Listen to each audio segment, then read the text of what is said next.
Subscribe करें और bell दबाएं ताकि कोई खबर रह न जाए।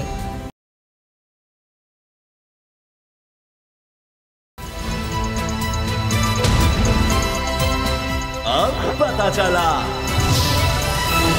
बिस्मिल्लाहिर्रहमानिर्रहीम, अस्सलाम वालेकुम। सियासी जोड़ तोड़ उरूज पर है। हुकूमत बहुत ज़्यादा पुरएतमाद नज़र आ रही थी का लफ्ज़ मैं इसलिए कह रहा हूँ कि ऑडियो लीक्स का मामला हुकूमत के गले पड़ गया है और लगता यह है कि लेने के देने पड़ गए हैं।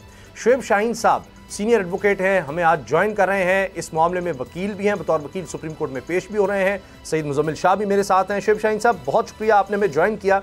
सर, ये जो हमें लगा आज की प्रोसीडिंग जो हुई है सुप्रीम कोर्ट में, इसमें तो लगता है कि ये हुकूमत ने बग़ैर सोचे समझे ये सारा मामला किया, क्योंकि अब ये बात अगर होगी कि अब आप आ रहे हैं कि जी ये ऑडियो लीक्स या ये ऑडियोज़ जो हैं मुबैना तौर पर ये सही भी हैं या नहीं। पहले इस पर प्रेस कॉन्फ्रेंस कर डाली वज़ीर दाखिला ने। राना सनाउल्लाह बड़े सीजनड, बड़े सीनियर सियासतदान हैं, पहली दफ़ा नहीं इस लेवल पर आ रहे काबीना में, उन्होंने ये काम कर दिया। तो आपके ख्याल से ये हुकूमत के लिए बहुत बड़ा मसला बन गया है अब? देखिए, मैं समझता हूँ कि ये जो कह रहे हैं ना कि बगैर सोचे समझे किया, ये जानबूझ के इन्होंने किया। इनकी एक साजिश थी, इनका मकसद था अदालत को मलाइन करना, अदालत को ब्लैकमेल करना, अदालत को प्रेशराइज करना, और उसके ज़रिए इस तरह की जो हरकत की है इन्होंने, ये कोई इन गुड फेथ इनसे गलती नहीं हुई, ये बदनीयती पे मबनी थी और इनका मकसद ही अदालत में तकसीम पैदा करना, नंबर 1। नंबर 2, आज़ाद अदलिया के ऊपर सवाल पैदा करना। नंबर 3, अदालत को मलाइन करना। नंबर 4, अदालत को ब्लैकमेल करके पीछे हटाना, इलेक्शंस के हवाले से चीज़ों को चेंज करना, अदालत के ऊपर पब्लिक का जो ट्रस्ट है उसको शेक करना। ये सारी चीज़ें इंटेंशनल थी या अनइंटेंशनल नहीं थी। दैट वाज द रीज़न कि उन्होंने ये एफर्ट्स किए हैं, और इनको भी पता था कि ये चैलेंज होगा, किसी भी दिन चैलेंज हो सकता है, but they have tried their best कि किसी न किसी तरीके से हम अदालत को मलाइन करने में कामयाब हो जाएं, या तकसीम करने में कामयाब हो जाएं, या कोई ऐसा इशू क्रिएट करने में कामयाब हो जाएं जिसके ज़रिए उनका इनके वो जो प्लान है ABC, उनमें से किसी एक प्लान में कम से कम उनको कामयाबी मिले। टू सम एक्सटेंट मैं समझता हूँ कि ये अलग बात है कि सुप्रीम कोर्ट ने उस पर बहरहाल पॉजिटिवली कंसीडर किया हमारी रिक्वेस्ट को। उसके बाद ये जो सारी चीज़ें आई हैं, तो लेकिन असल बात यह है कि इनकी बदनीयती भारत सबके सामने है। सही। इस पर शुएब साहब एक बड़ा मसला जो है वो ऑथेंटिसिटी के हवाले से भी है। तो क्या प्रेजेंटेबल एविडेंस होता भी है ऑडियो या नहीं होता, यही हल नहीं हो पा रही चीज़, कन्फ्यूजन इस पर बरकरार है। जिस तरह से आज भी जस्टिस मुनीब अख्तर साहब ने ये बात की है कि ऑडियोज़ की तस्दीक करने से पहले कैसे प्रेस कॉन्फ्रेंस कर दिया आपने। स्ट्रेस इस बात पर नहीं होना चाहिए कि पहले ये चेक किया जाए कि ये ऑथेंटिक है या नहीं, बजाय इसके कि केस बिल्ड करके कोर्ट में ले जाएं उसको पहले? देखें, ये इशू नहीं है। इशू सबसे पहले ये बनता है कि क्या ये टेप ऑन कर रहा है। नंबर वन ये कैपेसिटी किसके पास है। नंबर 2, ये कौन टेपिंग कर रहा है, क्या ये ऑथराइज टेपिंग है या नहीं है, और क्या फिर इसके अंदर कितनी फेक है, डॉक्टर्ड है, कितनी इसके अंदर 2 नंबरी हुई है। लेकिन उससे पहले है कि क्या ये ऑथराइज है इन अकॉर्डिंग विद लॉ, क्या ये ऑथराइज नहीं है, और अगर ऑथराइज नहीं है तो स्टेट ने किसके खिलाफ एक्शन लिया है। तो ये उससे ज़्यादा इम्पॉर्टेंट क्वेश्चन है। और बेसिकली इसमें जो इश्यूज इन्वॉल्व हैं, मैंने जैसे पहले भी आज कोर्ट में भी कहा, इसमें आर्टिकल 14 की इंटरप्रेशन इन्वॉल्व है, इसमें आर्टिकल 209 की इंटरप्रेशन इन्वॉल्व है, इसमें आर्टिकल 211 की इंटरप्रेशन इन्वॉल्व है, इसमें आर्टिकल 175(3) की इंटरप्रेशन इन्वॉल्व है। तो इसलिए मैं नहीं समझता कि इस वक्त सबसे जो बुनियादी चीज़ थी इनके करने की, क्योंकि इनको ख़ुद को नहीं पता कि ये किसने बनाई है, किसने हैक की है, और वजाहत तो ये लगता है कि सारे स्टेट इंस्टीट्यूशंस इनके अंडर में हैं, और इन्होंने जानबूझ के ऐसी कोई सिचुएशन क्रिएट करने की कोशिश की है कि ताकि कोई कन्फ्यूजन पैदा की जा सके, और उस कन्फ्यूजन के नतीजे में मलाइन कर सकें अदलिया को, मलाइन कर सकें हमारे वकला को, जजेस को, ताकि उनका एक पर्पज़ जो था वो हल हो जाए। इसमें शुएब शाहीन साहब, जो लाहौर हाई कोर्ट ने फैसला दिया उसमें जी ऑडियोज़ लीक करने वालों के ख़िलाफ़ कार्रवाई का हुक्म है। जब अगर विफाकी हुकूमत यानी वज़ीर दाखिला जिनके अंडर ये सब आता है, जब वो इस पर प्रेस कॉन्फ्रेंस कर देंगे, तो क्या किसी तरह से या बादी नज़र में वो इसको एडमिट नहीं कर रहे कि ये हमने करवाया ये काम? वरना अगर एक ऐसे ही सोशल मीडिया पे आ गया है तो आप उस प्रेस कॉन्फ्रेंस कर रहे हैं तो आप उसको सही साबित करते हुए कर रहे हैं, तो इस तरह तो वो खुद पार्टी बन गए। देखिए, इसमें तो मैंने आज भी कहा कि गवर्नमेंट जो है, एग्जेक्टिव, स्टेट इंस्टीट्यूशंस और पेमरा जो है, all are in league with each other. ये देखिए ना, पेमरा को पाबंदी थी कि जब तक उसकी ऑथेंटिसिटी ना मालूम हो तो आपकी किसी की भी पगड़ी उछाल लो और इसको आप मीडिया पे चलवा दो और कोई उसको पूछने वाला ना हो। और दूसरा, इंटीरियर मिनिस्टर जो है, जिसके अंडर में ये सारे इंस्टीट्यूशंस हैं, उनसे पूछे बगैर, वेरिसिटी उसकी मालूम किए बगैर वो प्रेस कॉन्फ्रेंस कर दे और उसको क्रेडिबिलिटी दे दे कि जी जो कुछ हो रहा है ये ऑथेंटिक भी है और दुरुस्त भी है, और उसके ऊपर वो मुतालबा भी कर दे। तो तीसरी बात, जो लाहौर हाई कोर्ट ने फैसला किया या इस्लामाबाद हाई कोर्ट के जस्टिस बाबर सत्तार ने किया, वो अभी बहरहाल वो रीज़नेबल बात है, अभी उसके बारे में आगे तहकीक चलेगी, पता चलेगा। लेकिन देखिए ना, अगर ये साबित हो जाता है कि किस इदारे ने या किस शख्स ने टेप, तो they will be held responsible और उनके खिलाफ एक्शन होगा, क्योंकि जो इफ्ता है, investigation and fair trial act 2013 और पीका एक्ट 2016 के मुताबिक ये तो कागजेबल ऑफेंस है। अगर किसी शख्स की भी ऑथोराइज तरीके से अगर सर्वेलेंस नहीं हुई, अगर ऑथोराइज तरीके से हुई है तो फिर आए बताएं कि किस दहशतगर्द को पकड़ने के लिए, क्या जजेस दहशतगर्द थे जिनकी आपने ऑडियो लीक टेप करने की कोशिश की, फिर उसको लीक की। अगर ये फेक है तो फिर क्या उस इदारे के खिलाफ, क्या उस वो जो ट्विटर अकाउंट है, या वो लोग हैं जिन्होंने ये किया उनके खिलाफ एक्शन हुआ है। और आपके सामने ये कोर्ट ने भी ये सवाल किया कि भाई स्टेट ने जब उनके पास ये आया मैटर, तो उन्होंने किसके खिलाफ एक्शन लिया, क्या कोई स्टेट ने कार्रवाई की या नहीं की, तो सारा सामने आ चुका है। ठीक है, सिद्दीक जान। देखें, बिल्कुल शोएब शाहीन साहब ने आज बड़े ज़बरदस्त दलाइल भी दिए, लेकिन मेरा ख्याल है कि मैं कुछ रिमार्क्स जो हैं वो ज़रूर हाईलाइट करना चाहूँगा जो आज मौजूद जजेस की तरफ से दिए गए हैं। ये बहुत इंपॉर्टेंट हैं, फिर हम शोएब शाहीन साहब से इस पर सवाल भी कर लेंगे। एक तो देखें, आज जो जस्टिस मुनीब अख्तर साहब ने सवाल किए कि बात यह है कि क्या हुकूमत ने खुद से ये तय कर लिया है कि ये ऑडियोज़ ठीक हैं, क्योंकि हुकूमत तो ये कह रही है ना कि जनाब ये सोशल मीडिया पे ऑडियोज़ आई हैं, पता नहीं ठीक हैं गलत हैं। अगर हुकूमत को पता ही नहीं था कि ये ऑडियोज़ ठीक हैं या गलत हैं, तो फिर हुकूमत ने कैसे जो है इसके ऊपर पूरा एक बयानी भी बना दिया, प्रेस कॉन्फ्रेंसेस भी कर दी, और फिर टाइमिंग बड़ी ज़बरदस्त है। जो शोएब शाहीन साहब ने बताया था कि एक जो है वो नामालूम ट्विटर अकाउंट पर ऑडियोज़ जारी होती हैं, और उन नामालूम ऑडियोज़ के जारी होने के 2 से 3 घंटे के अंदर अंदर वज़ीर दाखिला राना सनोला साहब पूरी प्रेस कॉन्फ्रेंस कर देते हैं और चार्जशीट कर देते हैं जजेस को। फिर मुनीब अख्तर साहब ने यह सवाल किया कि क्या वफाक के कोई नहीं है कि ऑडियोज़ ठीक हैं या गलत हैं। सीनियर काबीना मेंबर ने तो इस पर प्रेस कॉन्फ्रेंस भी कर दी। क्या ये दुरुस्त नहीं कि वज़ीर दाखिला इन ऑडियोज़ पर प्रेस कॉन्फ्रेंस कर चुके हैं? प्रेस कॉन्फ्रेंस में कुछ ऑडियोज़ चला भी दी गई। मुनीब अख्तर साहब कहते हैं कि कानूनी तौर पर दुरुस्त है कि जिसे ऑडियोज़ की हकीकत ही पता ना हो वो बेंच पर एतराज़ उठाए। उन्होंने कहा कि मैं आपकी दरख्वास्त के काबिल समाअत होने का पूछा हूँ। उन्होंने अटॉर्नी जनरल से बात पूछी और उन्होंने कहा कि वज़ीर दाखिला ने प्रेस कॉन्फ्रेंस क्यों की, क्या ऐसी लापरवाही का मुजाहरा किया जा सकता है? ऐसे बयान के बाद तो वज़ीर को हटा दिया जाता है या वो मुस्ताफ़ी हो जाता है। उसके बाद उन्होंने कहा कि क्योंकि अटॉर्नी जनरल ने कहा कि क्या एक वज़ीर के बयान को पूरी हुकूमत का बयान लिया जा सकता है, तो उन्होंने कहा कि मेरे इल्म में तो नहीं है कि किस किस ने प्रेस कॉन्फ्रेंस की। अटॉर्नी जनरल मंसूर उस्मान अवान साहब ने कहा, तो उस पर मुनीब अख्तर साहब ने कहा कि इतने आम इशूज़ पर काबीना की इज्तिमाई जिम्मेदारी सामने आनी चाहिए थी। वज़ीर अगर चाय पीने का कहे तो अलग बात है, यहाँ बयान अहम इशू पर दिया गया। उसके बाद उन्होंने कहा कि ट्विटर हैंडल का पता करें। चीफ जस्टिस ने कहा कि वो मुल्क से ऑपरेट हो रहा है या बैरून मुल्क से हो रहा है, और क्या हुकूमत ने अपने वसाइल इस्तेमाल करके पता चलाया है कि ऑडियोज़ कहाँ से और कैसे हो रही हैं, ये लीक हो रही हैं। ये चीफ जस्टिस ने कहा, और यह भी कहा कि पता करें ये सब कौन कर रहा है, और फिर यह भी कहा कि वाह क्या खूबसूरत तरीका है और क्या अदलिया के साथ आपने इंसाफ किया है कि पहले इन ऑडियोज़ पर जजेस की तस्दीक की, फिर कहा कि अब इन ऑडियोज़ के सच्चे होने या झूठे होने की तस्दीक कर लेते हैं। ये तो बड़ा, मुनीब अख्तर साहब ने कहा ये तो बड़ा आसान हो जाएगा कि किसी भी जज को केस से हटाना है तो उसका नाम लेकर ऑडियो बना दो, केस से अलग होने के पीछे कोई कानूनी जवाब होना चाहिए। बाकी भी रिमार्क्स हैं उसमें बाद में जाएंगे, लेकिन मेरा सवाल शोएब शाहीन साहब से ये है कि शोएब शाहीन साहब ये बताएं कि ये जो ऑडियोज़ लीक हुई, जिसने भी की, हुकूमत थी इसके पीछे नहीं थी, क्योंकि ये भी एक इंपॉर्टेंट बात है कि ये तमाम ऑडियोज़, तमाम चीज़ें जो लीक हुई हैं वो एक ही ट्विटर अकाउंट से हुई हैं। एक तरफ वो ट्विटर अकाउंट पर आती हैं, कभी तो ट्विटर अकाउंट पे बाद में आती हैं, पहले हुकूमत की जानिब से वो रिपोर्टर्स को भेज दी जाती है वो ऑडियो। कभी ऐसा होता है कि वो उधर से ऑडियो जारी होती है और साथ ही मीडिया को भेज दी जाती है, चंद मिनट का फ़र्क होता है। और या एक लम्हे के लिए हम ये मान भी लें कि वो ऑडियोज़ हुकूमत को के पास भी उसी ट्विटर अकाउंट से ही आई, तो क्या हुकूमत के गले पड़ सकता है ये जो काम है ऑडियोज लीक करवाना और उसके ऊपर प्रेस कॉन्फ्रेंसेस करवाना, ये इनके गले पड़ सकता है सर?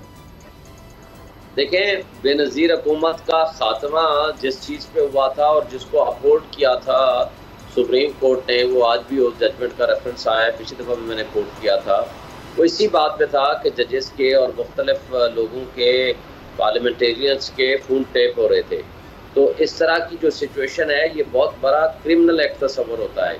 ये कॉन्स्टिट्यूशन के तहत, आइन के तहत, कानून के तहत ये बहुत बड़ा जुर्म तस्वर होता है। और जबकि उस ज़माने में ये जो लॉज हैं वो भी नहीं बने थे, लेकिन इस सब कुछ के बावजूद उनके खिलाफ इतना बड़ा एक्शन हुआ। तो मैं समझता हूँ कि आज नहीं तो कल इन सबके खिलाफ ज़रूर एक्शन होगा जिन्होंने इस तरह की हरकत की है और जो इस तरह के गलत काम में और अनकॉन्स्टिट्यूशनल काम में मुलव्वस है। मेरा ख्याल है उनके खिलाफ एक्शन होना भी चाहिए, इसलिए कि अगर ये नहीं होता है तो फिर तो इसकी कोई लिमिट नहीं होगी ना। तो आप इंस्टीट्यूशंस की और पब्लिक ट्रस्ट की तो वो बात ही ख़त्म हो जाएगी। जैसे पिछले कुछ दिन पहले प्राइम मिनिस्टर ऑफिस की, प्राइम मिनिस्टर हाउस की ऑडियोज लीक हुए जा रही हैं, जिसमें शहबाज शरीफ की भी हुई, इमरान खान साहब की भी हुई। तो फिर मुझे ये बताएं, ये तो नेशनल सिक्योरिटी रिस्क भी हो जाएगा कि कल आपके पास कौन सा मुल्क आकर के ट्रस्ट करेगा, कल आपके साथ ट्रस्ट की हालत में बात कौन करेगा, कल आपके साथ मुज़ाकरात कौन करेगा, आपके साथ कौन गुफ्तगू करेगा। तो ये पता होगा कि आपके साथ की जाने वाली गुफ्तगू टेप हो रही है और पूरी दुनिया में सुनी जा सकती है। तो ये सारे वो मसाइल हैं जिसको बहरहाल आज नहीं तो कल ज़रूर डिग आउट भी किया जाएगा और इन लोगों के लिए मसाइल भी होंगे। जी सदीक जान। अच्छा देखें, अभी हमारे साथ रिदा साहिबा भी हैं, जो मुझे बताया गया कि वो भी हमारे साथ हैं। उनके पास जाने से पहले मैं ज़रा शुएब शाहीन साहब से भी माजरत के साथ मैं ज़रा 2-3 मिनट लूँगा, क्योंकि लाहौर हाई कोर्ट का एक बहुत इंपॉर्टेंट फैसला है और ये हुक्मनामा है शाहिद जमील साहब का। और ये जो मामला है, ये रिदा साहिबा एक मामला लेकर गई थी लाहौर हाई कोर्ट में, उस पर बड़ा इंपॉर्टेंट हुक्मनामा सामने आया है और ये मीडिया पे ज़्यादा हाईलाइट नहीं हुआ। और अभी हम रिदा साहब से बात करने के बाद शुएब शाहीन साहब से भी ये पूछेंगे कि ये इस्लामाबाद हाई कोर्ट का भी एक फैसला मौजूद है, मुस्तफा अख्तर कैनी साहब का, अब लाहौर हाई कोर्ट के ये जो शाहिद जमील साहब हैं, इनका भी हुक्मनामा सामने आ गया है कि ये जो फेक ऑडियोज़ या वीडियोज़ हैं या गैर कानूनी तरीके से रिकॉर्ड की गई ऑडियोज़ या वीडियोज़ हैं, ये टीवी चैनल पर नहीं चल सकती। इस हवाले से बहुत इंपॉर्टेंट चीज़ें चलें। ऐसे करते हैं कि पहले रिदा साहिबा से ज़रा पूछ लेते हैं कि रिदा साहिबा ये बताएं कि ये मामला कैसे आप लेकर गई और उस पर आपने क्या, आपकी इसके ऊपर आपने देखा कि क्या इंपॉर्टेंट चीज़ें उस ऑर्डर में। मेरे पास उसके पॉइंट्स हैं, मैं वो बाद में रखता हूँ। पहले आप ज़रा हमारे सामने रखिए कि आप क्या समझती हैं कि ये कितना इंपॉर्टेंट ऑर्डर है और क्या इस ऑर्डर पर पूरा मीडिया अमल कर रहा है या नहीं कर रहा, पैमरा इस पर अमल दरामद करवा रहा है या नहीं करवा रहा? जी, जहाँ तक अगर हम इस केस की बात करें ना, ये जो हमना खेसर बनाम पैमरा का केस है, इसमें तो आजकल आपने देखो, अगर सबसे पहले एक ट्रेंड वायरल होता है और वो पहले सोशल मीडिया की हद तक वायरल होता है। जब वो सोशल मीडिया पे ट्रेंड रहता है ना, वो ट्रेंड एक गैर तस्दीक शुदा चीज रहती है। लेकिन होता ये है कि जो हमारा मीडिया, हमारा ऑनरेबल बड़े बड़े मीडिया हाउसेज हैं, हैरत की बात है कि वो बगैर तस्दीक किए एज इट इज जो सोशल मीडिया पे वीडियो चल रही होती है उसको जो टीवी पे लगा देते हैं। जब टीवी पे वो वीडियो आती है ना, तो उसके साथ ऑथेंटिसिटी का टैग लग जाता है, जबकि वो सोशल मीडिया से एज इट इज ली जाती है। अब मसला ये है कि उसमें आम शहरी हो सकते हैं, कोई पब्लिक ऑफिस होल्डर हो सकता है, तो उसकी जो प्राइवेसी है ना, वो उसकी इजाजत के बगैर जब आप वीडियो टीवी पे चलाते हैं या ऑडियो चलाते हैं, तो उसकी जो साख्त है उसको नुकसान पहुंचता है, उसकी आइडेंटिटी को, उसकी प्राइवेसी को बहुत शदीद नुकसान पहुंचता है। तो अगर मैं इस स्पेसिफिक केस की बात करूं जो ये चल रहा है अभी, ये पिछले 6 महीने से जेरे समात है। ये आपको शायद पता होगा, मीडिया ने कुछ लड़कियों की तस्वीरें चला दी थी, नाबालिग बच्चियों की, जिनकी लड़ाई हुई थी डिफेंस के स्कूल में। तो ये फिर उधर से जो है ना केस स्टार्ट हुआ कि मीडिया ने नाबालिग बच्चों की प्राइवेसी को इन्वेड करके सोशल मीडिया पे एक अनवेरिफाइड वीडियो थी उसको चला दी। तो उस केस को जब तहकीकात हुई तो पता लगा कि जो सारे का सारा सोशल मीडिया का ट्रेंड है, ये वायरल होता कहाँ से है। इस चीज पे हमें तहकीकात करनी चाहिए। तो उसमें 3 जो है ना कॉन्स्टिट्यूशनल पॉइंट्स उठे हैं। सबसे पहला पॉइंट ये है कि क्या ये पता लगवाया जा सकता है कि ये वीडियो वायरल होती किस तरह, कौन करवाता है। सबसे पहले क्या ये पता करवाया जा सकता है कि FIA या पीटीए के पास कोई है ऐसा मैकेनिज्म इंश्योर करवाने का कि ये पता कहाँ से लगता है कि सबसे पहले जब वेब पे वीडियो आती है, बेसिकली अगर हम थोड़ा सा हिस्ट्री में जाए तो इसको डार्क वेब कहते हैं, कि ये वेब पे सबसे पहले वीडियो चढ़ाई किसने, ताकि उस बंदे को पूछा जा सके कि ये वीडियो तुमने कहाँ से ली। और सेकंड क्वेश्चन ये है कि अगर पता नहीं करवाया जा सकता तो हम किस तरह से मैकेनिज्म अडॉप्ट कर सकते हैं कि ये पता करवाया जाए, और अगर ये वीडियो का पता करवाया जा सकता है कहाँ से हो रही है तो इनकी कानूनी हैसियत क्या है, क्या ये किसी भी केस में कानूनी एविडेंस के तौर पे कानूनी शहादत के तहत या जो हमारे जुडिशियल प्रिंसिपल्स हैं उनके तहत किसी कोर्ट में बतौर एविडेंस यूज की जा सकती है या नहीं। थर्ड पॉइंट जो बहुत जरूरी है और वो इस केस का मेन नुक्ता है कि चले सोशल मीडिया की तो समझ आती है, उधर कोई चीज वायरल हो रही है, टीवी का तो पैमरा रेगुलेशन है, पैमरा ऑर्डिनेंस है। तो देखिए टीवी जितने भी मीडिया हाउसेज हैं वो पैमरा की डायरेक्शन पे काम करते हैं, उनको पैमरा प्रॉपर एक रेगुलेट करता है, लाइसेंसेस देता है, जुर्माने करता है, सब कुछ करता है। तो जो मीडिया हाउसेज जो एकदम से ऑडियो चला देते हैं, क्या उनके पास, क्या ये लोगों की वायलेशन नहीं है, लोगों के बेसिक राइट्स की, कॉन्स्टिट्यूशनल राइट्स की? अगर हम थोड़ा सा और बाहर निकले, इस्लाम की तरफ चलते हैं, तो आपने इस्लाम ने सख्ती से मना किया कि दो बंदों की प्राइवेट गुफ्तगू को मत सुना जाए। तो ये तो इसी तरह आप किसी का फोन टेप कर रहे हो तो दूसरे बंदे की गुफ्तगू सुन रहे हो। इस्लाम में तो ऐसा कोई कॉन्सेप्ट नहीं है, और हमारी रियासत पाकिस्तान इस्लामी प्रिंसिपल्स पे बनी है, आर्टिकल 2 है कॉन्स्टिट्यूशन का, तो इस बना पे ये सारा मुकदमा ज़ेरे समाअत है। सही जी सिद्दीक। देखें रिदा साहिबा ने बिल्कुल ये बात जो है वो बता दी है। रिदा साहिबा का हम शुक्रिया अदा करेंगे। बस इनसे हमने ये जानना था कि इस केस का बैकग्राउंड, इसकी इंपॉर्टेंट चीज़ें। अब जब तक शोएब शाहीन साहब नहीं आते तो मुजम्मिल साहब हैं हमारे साथ। जी बिल्कुल मुजम्मिल हैं।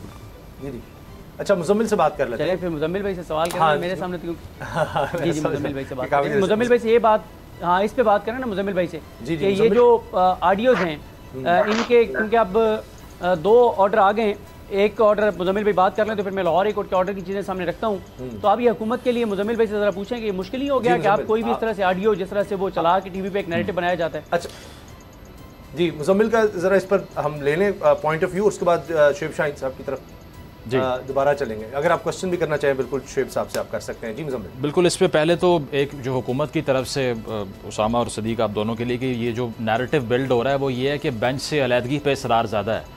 वो ऑडियो के कंटेंट्स को रिव्यू करने से पहले या ये डिबेट शुरू करने से पहले कि क्या ये ऑथेंटिक है नहीं है, वो केस इस बात पे बिल्ड कर रहे हैं कि आप बेंच से अलहदा क्यों नहीं होते। और जिस तरह से अटॉर्नी जनरल ने भी आज मिसाल दी है हेयरिंग के वक्त के अरसलान इफ्तिखार केस आपको याद होगा, उसमें जो है वो एम्बेजलमेंट्स थी और करप्शन केस था तो उसे उस time chief justice Iftikhar Chaudhry साहब ने अपने आप को अलहदा कर लिया था बेंच से। तो ये सब मेंशन करना और ये तासुर देना ही मेरा ख्याल है कि हुकूमत की तरफ से, अटॉर्नी जनरल की तरफ से यही था कि अगर स्कैंडल इस किस्म का बन चुका है जिसमें आप इन्वॉल्व हो रहे हैं तो वो ऑथेंटिक है या नहीं है, ये बात की डिबेट है। पहले ये बेंच पे तो एतराज़ कर लें। तो शोएब साहब से भी मेरा यही सवाल होगा कि क्या ये एतराज़ जो हुकूमत ये केस बिल्ड कर रही है कि ये पार्टिज़ान जजमेंट होगी, ये बेंच पार्टिज़ान है और ये हमारे अगेंस्ट बाइस्ड है, आपको लगता है कि वो ये नैरेटिव क्रिएट करने में कामयाब होंगे या फिर जो ऑडियो की ऑथेंटिसिटी है ये डिबेट प्रिवेल कर जाएगी? जी शोएब साहब। देखिए जी, मैं समझता हूँ कि जो सबसे इम्पोर्टेंट सवाल है वो है कि क्या ये कॉन्स्टिट्यूशन ऑफ बेंच जो है वो सही हुआ है या नहीं हुआ। ये कहना कि जी आप अलग हो जाएं और बेंच की कॉन्स्टिट्यूशन को वो जो बातें करना चाह रहे हैं, दैट इज़ रॉन्ग। इसलिए कि मैंने आज भी कोर्ट को भी कहा है, ये किसी के राइट्स एंड लायबिलिटीज़ को डिटर्मिन नहीं कर रहे, ये कर रहे हैं कि क्या ये कॉन्स्टिट्यूशनल प्रोविजंस जो हैं हमारी, क्या आइन के आर्टिकल 14 के खिलाफ है या नहीं है। अच्छा, क्या ये इंडिपेंडेंस ऑफ जुडिशरी के खिलाफ है या नहीं है। क्या ये जो कंडक्ट है गवर्नमेंट का मौजूदा जिस अंदाज से ये इन्होंने कमीशन बनाया है, ये अदलिया को तकसीम करने का मुतरादिफ है या नहीं है। तो मेरा ख्याल है कि इसके ऊपर ये तो उन्होंने फैसला नहीं करना ना कि आज ये दुरुस्त है गलत है, किस बेंच में जाना चाहिए किस बेंच में नहीं जाना चाहिए। इसमें तो इंस्टीट्यूशन की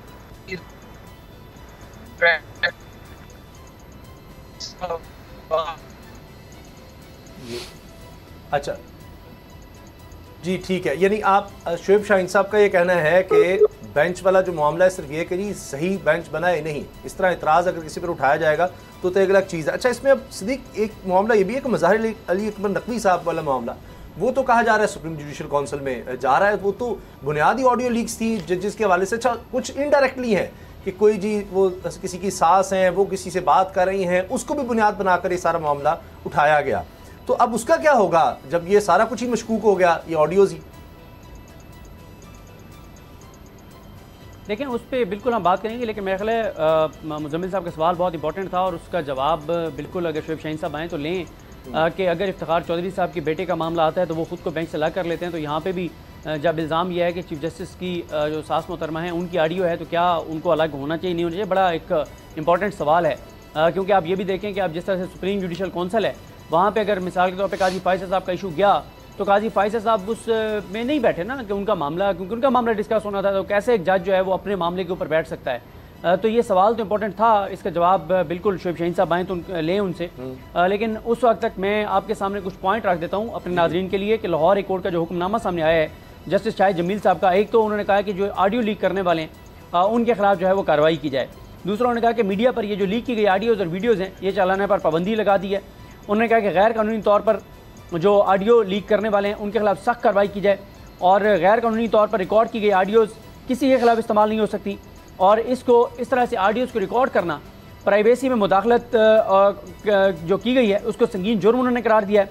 और उन्होंने फिर ये सवाल उठाया है कि हुकूमत अभी तक सोशल मीडिया पर ऑडियोज़ और वीडियोज़ अपलोड करने के असल जो सोर्स हैं, उनकी असल जो लोग हैं उनकी शनाख्त में नाकाम क्यों हैं? क्या बैनुल-अक़वामी सतह पर ऑडियोज़ और वीडियोज़ को अपलोड करने वाले असल जो शख्स है उसकी शनाख्त मुमकिन है? ये FIA से जवाब तलब किया गया है और अगर ऐसा है तो फिर अभी तक हमारी जो हुकूमत है, हमारे जो इदारे हैं, उन्होंने खुद को अपडेट क्यों नहीं किया कि वो चेक कर सकें कि ये जो ऑडियो है ये सबसे पहले किसने अपलोड किया है और वो अपलोड करने वाला अकाउंट कहाँ से है, कौन उस अकाउंट को ऑपरेट कर रहा है। फिर उन्होंने कहा कि क्या किसी भी वफाकी या सूबाई एजेंसी को ऑडियो या वीडियो की रिकॉर्डिंग के लिए प्राइवेसी में दखल अंदाजी और तजावुज़ करने की इजाज़त दी जा सकती है? क्या रियासती सलामती के बहाने किसी एजेंसी का प्राइवेसी में दरअंदाजी के ज़रिए जमा किया गया मवाद कानून के तहत किसी दीवानी या फौजदारी कार्रवाई के लिए इस्तेमाल किया जा सकता है? ये भी उन्होंने सवाल उठाया है जिसके जवाब आप हुकूमत को देने हैं। फिर शाहिद जमील साहब कहते हैं कि प्राइवेसी की खिलाफ वर्जी एक बड़े दर्जे का जुर्म है जो मुआशरे के लिए नाकाबिल बर्दाश्त होना चाहिए। इस जुर्म के तदारुक के लिए फौजदारी कार्रवाई के साथ साथ हरजाने की सिविल कार्रवाई के कवानीन का इतलाक होना चाहिए। फिर वो कहते हैं कि जो भी बददियानती के इरादे के साथ मालूमाती निज़ाम में टेक्निकल तरीक़ों से बगैर किसी अवामी मकसद के गैर मजाज मुदाखलत करता है तो उसकी सज़ा वाज़ेह है, 2 साल तक कैद या फिर 5 लाख तक जुर्माने की सज़ा हो सकती है या दोनों सज़ाएं दी जा सकती हैं। बगैर किसी कानूनी मकसद के गैर मजाज मुदाखलत के ज़रिए हासिल करदा डाटा का इस्तेमाल वाज़ेह तौर पर डिसऑनेस्टी है। बारे सबूत भी उस जुर्म के मुर्तकिब पर होगा और ये रेगुलेटर को कानूनी कार्रवाई करने में हरगिज़ माने नहीं, यानी जो भी ये करेगा बारे सबूत उस पर है कि तुम बताओ तुम्हारे पास ये ऑडियो कहाँ से आई, ये जो अपलोड करने वाला होगा उसने बताना है। 3-4 पॉइंट आखिरी में इंपॉर्टेंट रखती हूँ सामने कि वो ये कहते हैं कि जिस शख्स के खिलाफ इस तरह की ऑडियो या वीडियो लीक की गई है वो मजलूम है, मुल्जिम नहीं है। तो ये सारी चीज़ें अदालत ने लिखी हैं। अदालत ने कहा कि मीडिया इनको नहीं चला सकता, लेकिन मीडिया तो बड़े धड़ल्ले से चलाता रहा है। तो आप देखना है कि जो चलाता रहा है उसके खिलाफ भी कार्रवाई होगी और आइंदा ये चलेंगी। और ये सिद्दीक फैसले से लग रहा है मामला काफी संजीदा हो। अब अगर एहतियात ना की गई तो ये बहुत बड़ा मसला बनेगा। जो ऑलरेडी काम हो चुके हैं इस पर भी अब लगता है कार्रवाई जो है वो आगे बढ़ सकती है। हाई कोर्ट में भी ये नजर आ रहा है और सुप्रीम कोर्ट में भी। शोएब शाहीन साहब हमारे साथ हैं, उनका शुक्रिया अदा करते हैं। ब्रेक लेते हैं और ब्रेक के बाद बात करेंगे कि आसिफ जरदारी साहब अब पंजाब में काफ़ी ज़्यादा एक्टिव हो गए हैं, किस तरफ लोग ज़्यादा जाएंगे, तरीन ग्रुप में या जरदारी साहब ज़्यादा लोगों को खींच सकेंगे, ये बड़ा अहम है। और इस दौरान में जो बात नहीं हो रही वो ये कि पाकिस्तान की मईशत इस कदर बुरे हाल में है कि अब तो राना सनाउल्लाह साहब भी कह रहे हैं कि लगता है कि इलेक्शन के बाद ही कुछ बेहतरी आ सकती है। ब्रेक के बाद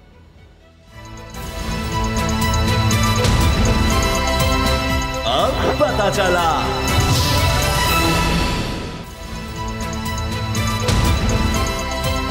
अब पता चला। सियासी जोड़ तोड़ उरूज पर है। सबकी कोशिश है कि जो लोग तहरीक इंसाफ छोड़कर जा रहे हैं उनको अपनी तरफ खींचा जा सके। राना सनाउल्लाह साहब भी ये कह चुके हैं कि अब तहरीक इंसाफ को जो छोड़कर आ रहे हैं लोग वो 3-4 जगहों पर तकसीम हो रहे हैं। कोई काफ लीग में जा रहा है, कोई तरीन ग्रुप में जा रहा है, कोई पीपल्स पार्टी में जा रहा है, कोई हमारी तरफ यानी नून लीग की तरफ देख रहा है। तो ये सब अब हालात इस तरह के हैं कि अब इलेक्शन तो होने चाहिए, क्योंकि मईशत इतनी मुश्किल में है कि मामला ठीक नहीं हो सकते, और अगर इलेक्शन ना हुए और कोई ताकतवर हुकूमत ना आई तो मामला संभल नहीं पाएंगे। अब ये मुजम्मिल नज़र ही आ रहा है कि इंतज़ार किया जा रहा है कि मज़ीद कितने लोग छोड़ कर जाते हैं और कौन कहाँ आता है। और बड़े अरसे के बाद अब जरदारी साहब, आप देखें कि पंजाब में आप पीपल्स पार्टी के झंडे देख रहे हैं और जरदारी साहब बहुत ज़्यादा एक्टिव नज़र आ रहे हैं, लिस्टें उनके पास आ रही हैं। कितना इम्पैक्ट क्रिएट कर सकेंगे जरदारी साहब ख़ास तौर पर पंजाब में? देखिए, मैंने तो लाहौर में बिलखसूस अगर कनाल रोड की बात करें, मुख्तलिफ इलाकों की बात करें, तो 2008 के बाद पहली बार पीपल्स पार्टी के इतने झंडे देखे हैं लगे हुए, जिससे साबित ये होता है कि अब कैंपेन करने की जो आज़ादी इस वक्त मिल रही है उनको, क्योंकि 2013 का इलेक्शन हमें याद है जब थ्रेट्स के वजह से पीपल्स पार्टी ने पंजाब में ऑलमोस्ट कैंपेन की ही नहीं थी। एक जलसा हुआ था, वो भी यहाँ पर एक क्लोज्ड एनवायरनमेंट के अंदर किया, उसके बाद लाहौर में उसको ख़त्म कर दिया और कहा यह गया कि काफ़ी थ्रेट है तालिबान की तरफ से और लोगों की तरफ से। तो वो देखते हुए 2013 में पीपल्स पार्टी ने यही कहा था कि वैसे तो ये आरोज़ का इलेक्शन है, लेकिन चलें हम मान लेते हैं इसको। और 18 के अंदर तो वैसे ही एक बयानिया PDM जो अब बन चुकी है, उन्होंने ये इख्तियार कर लिया कि RTS बिठा के खान साहब को लेकर आया गया है। तो इस मरतबा पीपल्स पार्टी की जो कैंपेन होगी, मुझे लगता है कि 10 साल बाद उसका जो एक मैग्नीट्यूड होगा वो बहुत बड़ा होगा, क्योंकि अब पंजाब के अंदर उनको वो मसाइल दरपेश नहीं है जो किसी दौर में रहे पहले, और वो चाहते भी हैं कि कम बैक करें।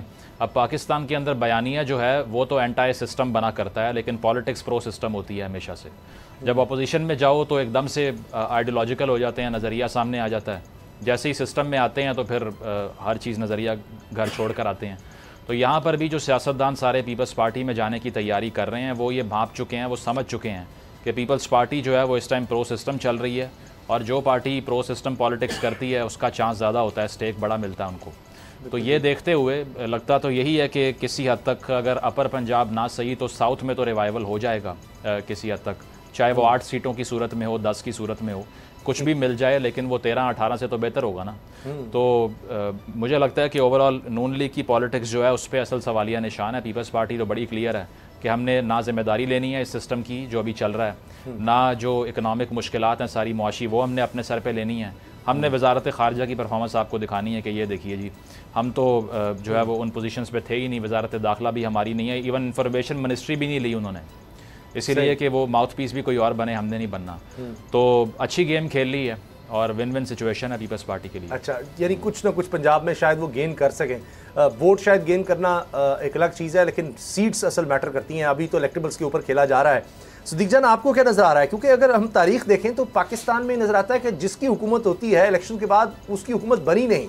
रीसेंट हिस्ट्री में चले जाते हैं, तहरीक इंसाफ से पहले हमें नून लीग नज़र आती है, नून लीग से पहले पीपल्स पार्टी, उससे पहले मुशर्रफ दौर है, मुशर्रफ दौर से पीछे चले 90 की दहाई में बारियाँ थीं, पीपल्स पार्टी है, फिर नून लीग, फिर पीपल्स पार्टी, फिर नून लीग। एक एक्सेप्शन नज़र आती है कि असम्बलियों से निकलते हैं नवाज शरीफ साहब और दोबारा इलेक्शन में जाते हैं, 2 तिहाई अक्सरियत लेते हैं। उसके अलावा हमें नज़र नहीं आता। फिर अगर हम पीछे उससे भी चले जाएँ, जुल्फ़िकार अली भुट्टो साहब को भी दौर, तो एक दफ़ा के बाद बारी मिला नहीं करती। तो कहीं इन्होंने ये 1.5 साल की बारी ले ली है, अपने लिए मुश्किल तो नहीं खड़ी कर ली? जो माशी तौर पर हालात हैं उसके बाद बड़ा मुश्किल होगा कि पीपल्स पार्टी की जो स्ट्रेटजी है कि जी हम खुद को पीछे कर लेंगे और कहेंगे ये तो सारा किया धरा शहबाज शरीफ का, नून लीग का है।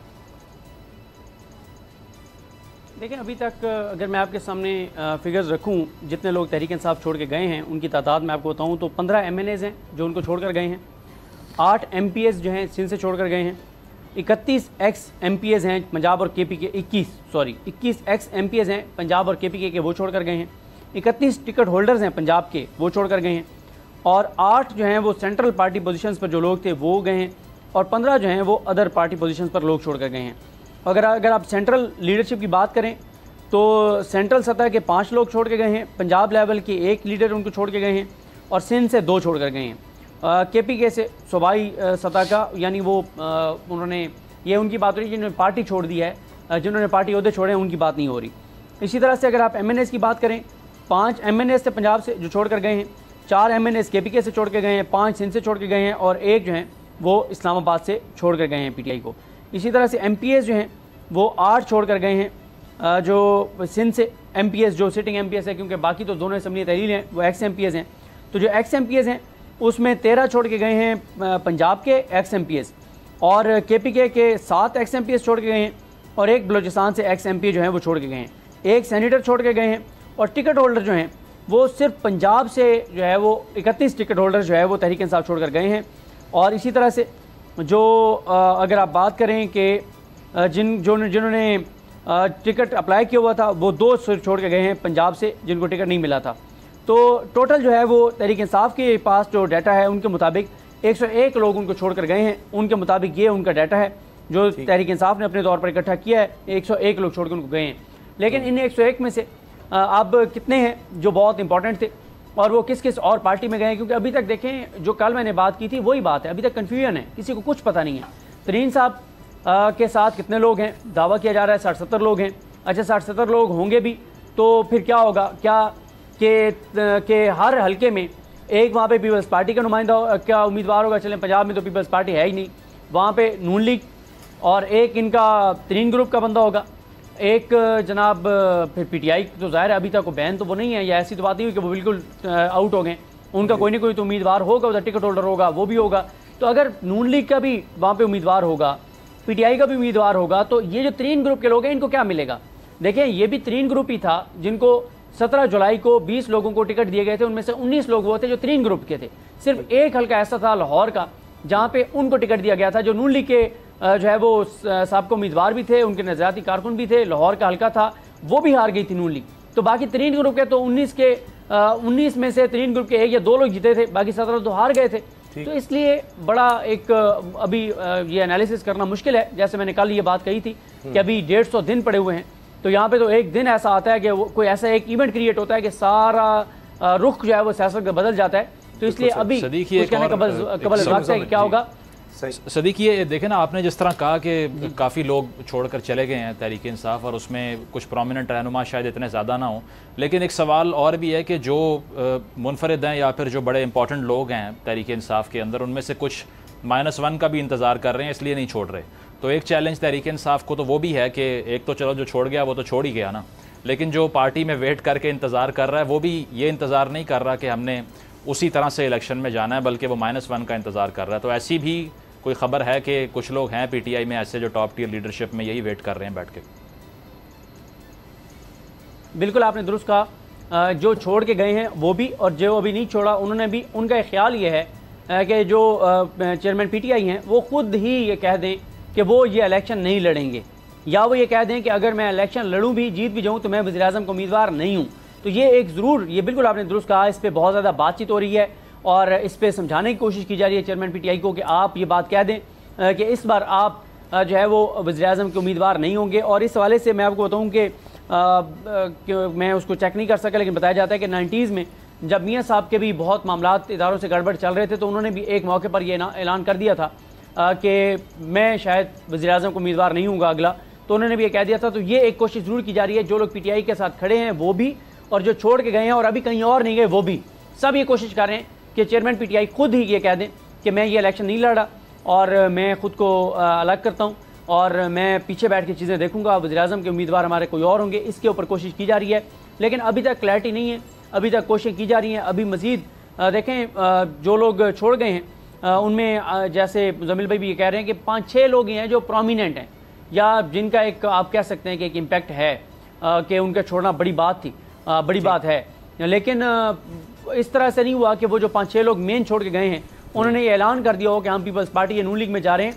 यहाँ पे ये भी तो एक कोशिश की जा रही है ना कि वोट और सपोर्ट PTI की हो और वो खड़े वही एंटी PDM हो। तो PDM भी अभी तक बड़ी अजीबोगरीब उनकी सूरत हाल है। बजट के बाद चीज़ें तेज़ी से आगे बढ़ेंगी, बजट के बाद आप देखेंगे कि सब अपनी अपनी पॉलिसी वाजे करेंगे और मुझे ये लगता है कि कल इस पर बात भी करेंगे कि आगे जो है वो PDM जून के महीने में टूटने जा रही है और ये कोई इसकी वजह कोई आप ऐसे समझें कि कोई असूल की बुनियाद पे नहीं होगी बल्कि एक ड्रामा होगा। लेकिन PDM जो है वो जून के अंदर अंदर टूटने जा रही है और बजट के फ़ौरन बाद ये एक दूसरे के खिलाफ बयान देना शुरू कर देंगे। अभी कुछ बयान देने इन्होंने शुरू कर भी दिए हैं। चौधरी मंजूर साहब का बयान आपने देखा होगा, तो अब इन्होंने ये शुरू कर दिया है कि एक दूसरे के खिलाफ बयान देके और ताकि मीडिया को थोड़ा सा कोई मौजू तो दिया जाए ना। अभी तो मीडिया के पास मौजू कोई नहीं है, तो मीडिया को मौजू दिया जाए। उधर से पीपल्स पार्टी ये बयान दे दिया, नून लीग ने ये जवाब दे दिया, ये हो गया वो गया, आपको और हमें मौजू मिल जाएगा, हम इसी में लग जाएंगे। तो ये हमें मौजू बहरहाल देने जा रहे हैं ये बजट के बाद। लेकिन ये मौजू कितना इफेक्टिव रहेगा मौजूदा हालात में?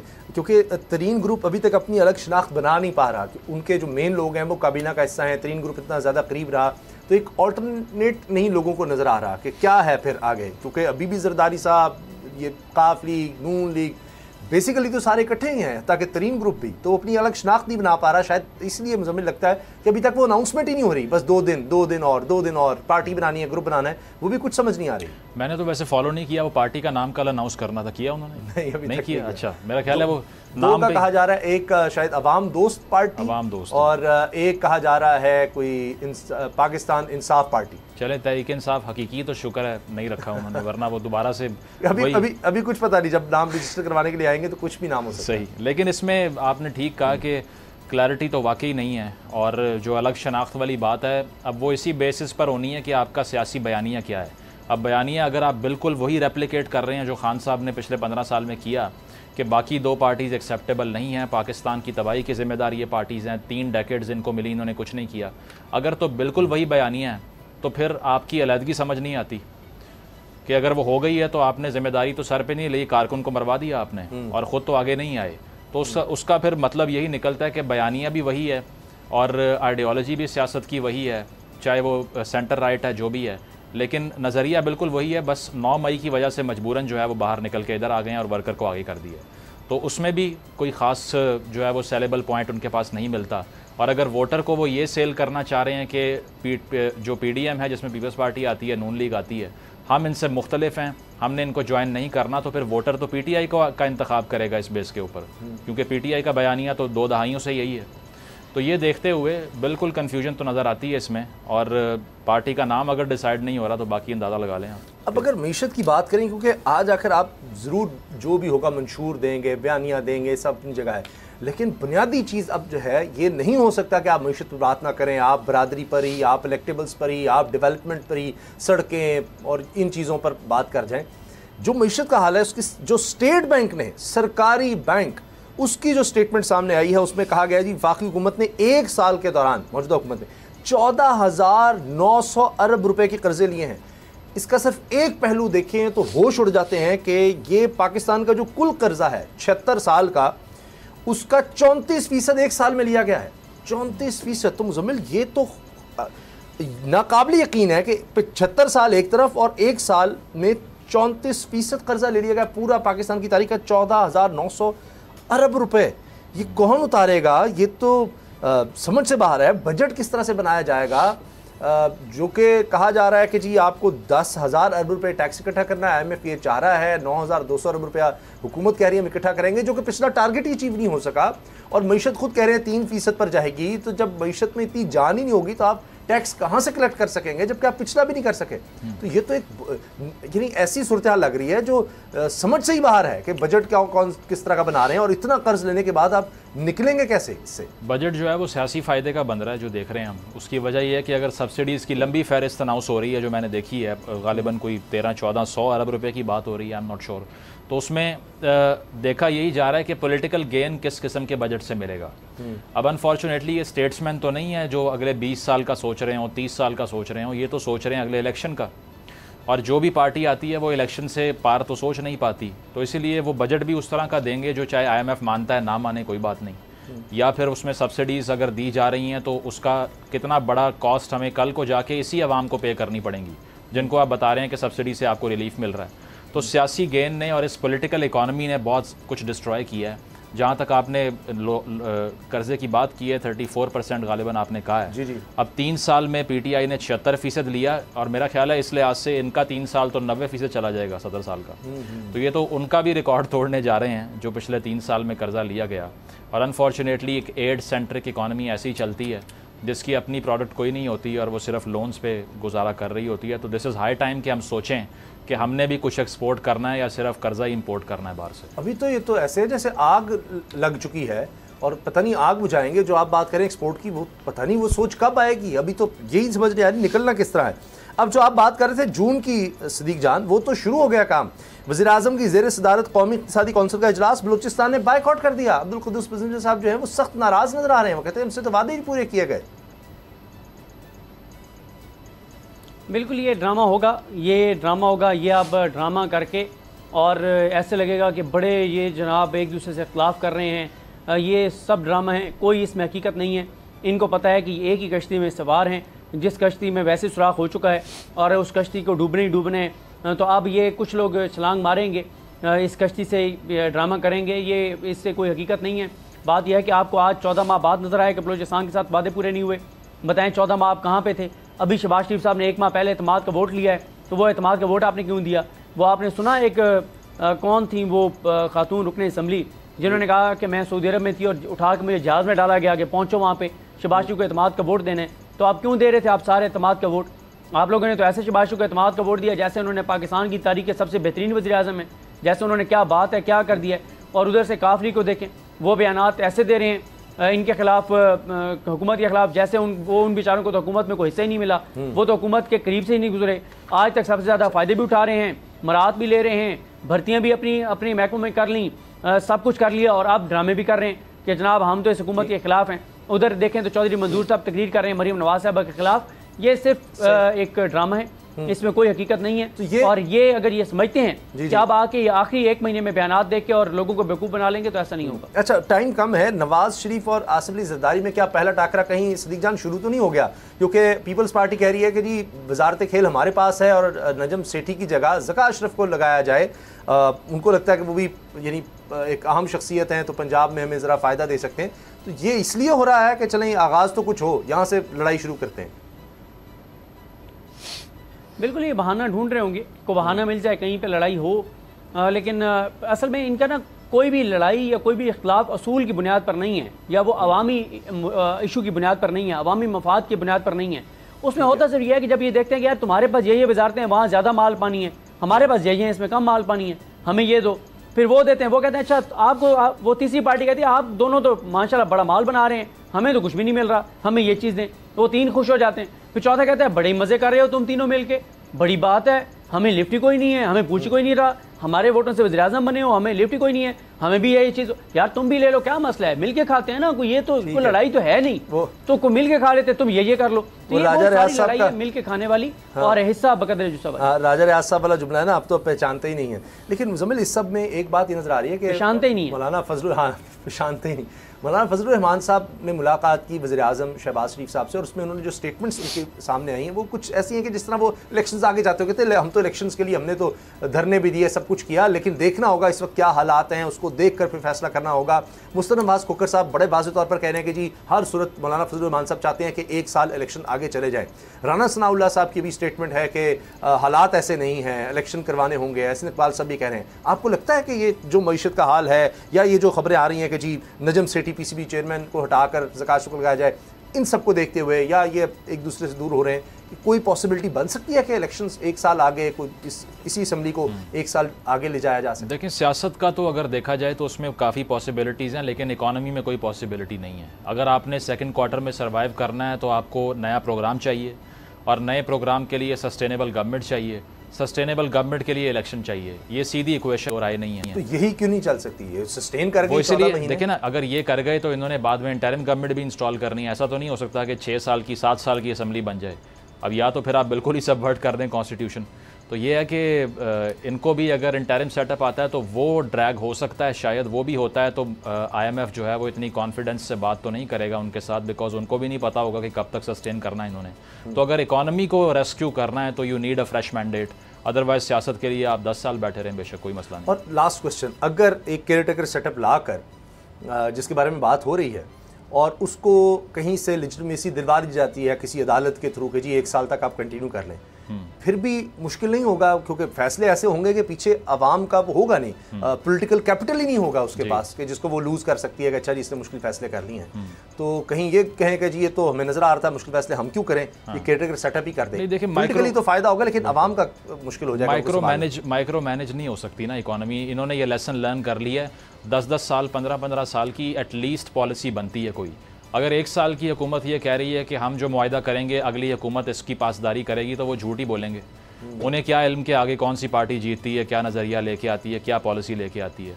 तो मेरा नहीं ख्याल कि 1 साल वाली मैंडेट वाली हुकूमत से भी कोई बात करेगा। बहरहाल बहुत इस वक्त मुश्किल फ़ैसले करने हैं, सियासत में भी और मईशत में भी, और किसी में इतनी कैपेसिटी, इतनी सलाहियत, इतनी साख नज़र ही नहीं आ रही।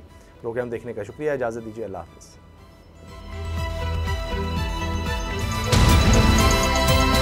अब पता चला। अदलो इंसाफ की बात सब करते हैं, पर हकीकत में सच के साथ निडर होकर खड़े रहने की जुर्रत नजर नहीं आती। बोल ने तश्कील दी 10 कोर्ट रिपोर्टर्स की टीम, जो केस की बेस तक जा पहुंचे। पैनल पे सफ़े अव्वल के legal experts. Court round up Neelam Arshad के साथ, सिर्फ बोल पे। सब्सक्राइब करें और बेल दबाएं ताकि कोई खबर रह न जाए।